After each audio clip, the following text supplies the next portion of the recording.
SMA and EMA, simple moving average, and exponential moving averages are two of the most common tools in technical analysis.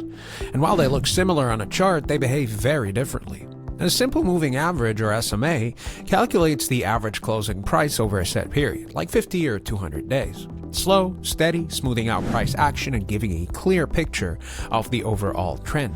That stability makes it popular for long-term analysis, but it can react too late when markets shift quickly. The Exponential Moving Average, or EMA, also tracks averages, but it gives more weight to recent prices. That makes it much more responsive to sudden moves. Day traders and swing traders often prefer EMAs because they pick up on trend reversals or breakouts faster. The trade-off is more noise and false signals during choppy conditions.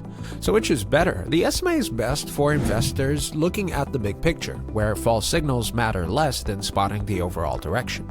The EMA is better for people that are active, who need faster entries and exits, even if it means more whipsaws. In practice, many strategies do use both, like watching for the 50-day EMA to cross the 200-day SMA to confirm momentum shifts.